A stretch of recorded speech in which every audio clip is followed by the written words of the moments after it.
Hello friend, स्वागत है आपके अपने यूट्यूब चैनल के एम रॉयल नॉलेज पे। आज अपन रीड की जो क्लास लेके आए दोस्तों, क्लास नंबर है अपन की 94 क्लास लेके आए दोस्तों। और राजस्थान जीके का हिस्ट्री का जो पार्ट 4 है दोस्तों, आज अपन के हिस्ट्री के बारे में आज पार्ट 4 लेके आए दोस्तों।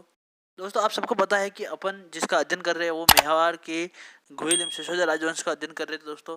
उसमें अपन ने लगभग 10 शासकों का अध्ययन कर चुके हैं दोस्तों। उसके नेक्स्ट वाले आज लेके आए दोस्तों आपके सामने।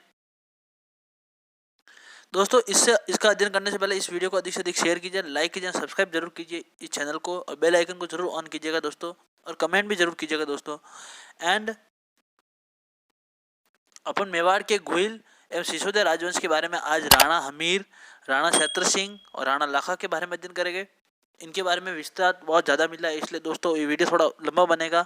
तो दोस्तों एंड तक देखिए जरूर, और ज़रूर इसका मतलब इसके जरूर नोट्स बनाएं आप भी। एंड देखिए आज अपन इसके बारे में अध्ययन करते हैं। दोस्तों राणा हमीर के बारे में आ रहा है पहले। राणा हमीर ने 1326 ईस्वी से 1364 ईस्वी तक शासन किया। दोस्तों राणा हमीर ने कब से कब तक शासन किया? तो राणा हमीर ने 1326 ईस्वी से 1364 ईस्वी तक शासन किया था दोस्तों।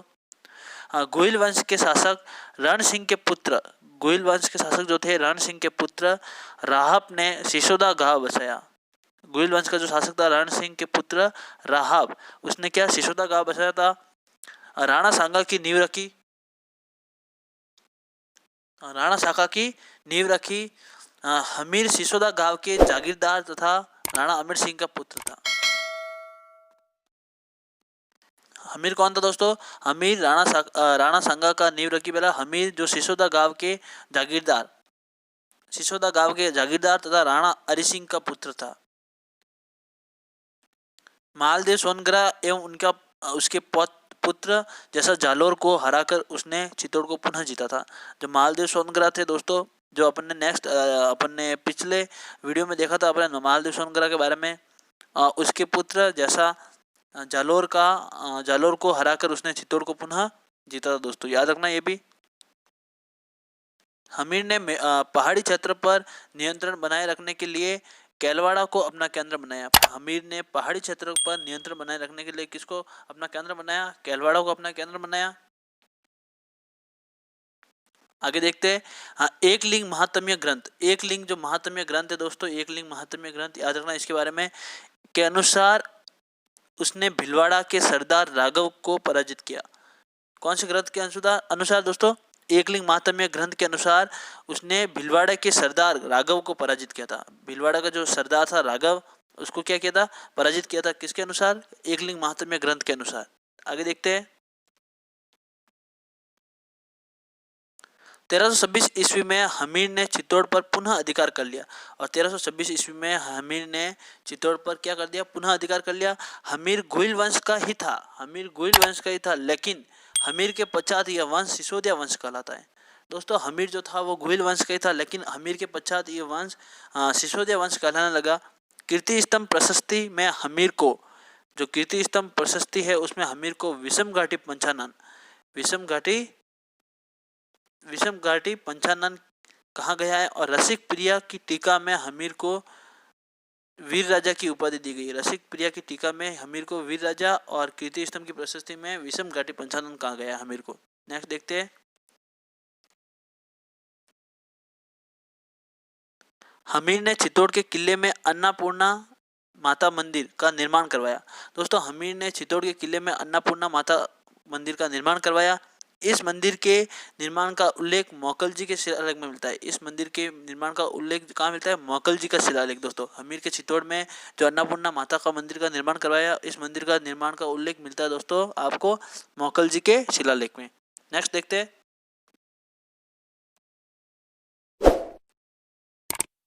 राणा हमीर ने चित्तौड़ पर दिल्ली के महमूद तुगलक के आक्रमण को विफल किया।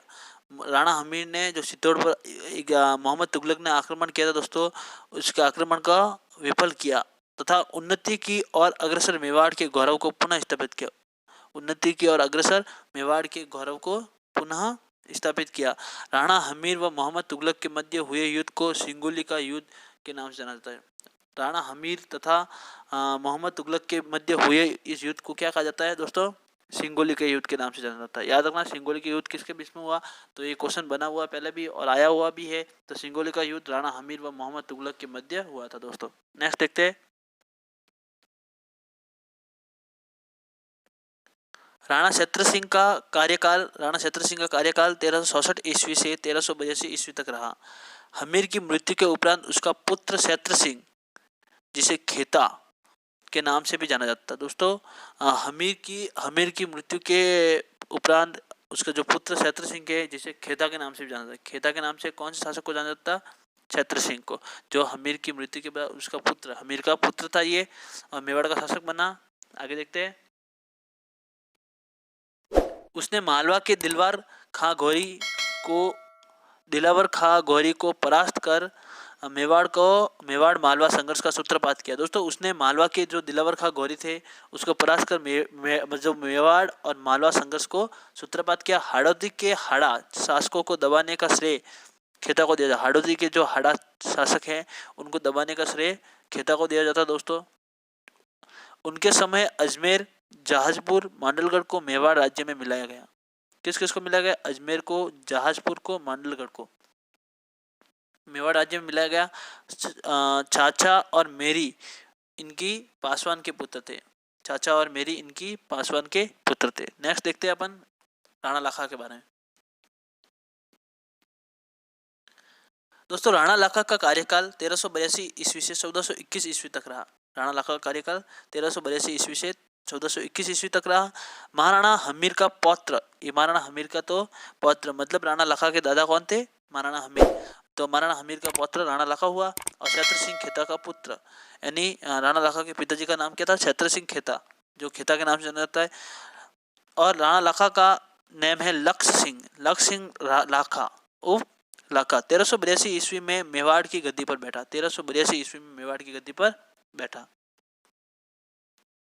लाखा के समय ही जावर में चांदी की खानों की खोज हुई। लाखा के समय ही जावर में चांदी की खानों की खोज हुई। दोस्तों लाखा के समय जो जावर में चांदी की खानों की खोज हुई थी, चांदी की आवक सुनिश्चित होने के कारण मेवाड़ की आर्थिक उन्नति का मार्ग प्रशस्त हुआ तथा शीघ्र ही मेवाड़ एक विस्तृत साम्राज्य के रूप में अस्तित्व में। दोस्तों चांदी की खोज होने के कारण, चांदी की आवक सुनिश्चित होने के कारण मेवाड़ की आर्थिक उन्नति का मार्ग क्या हुआ, प्रशस्त हुआ और शीघ्र ही मेवाड़ विस्तृत साम्राज्य के रूप में अस्तित्व में आने लगा।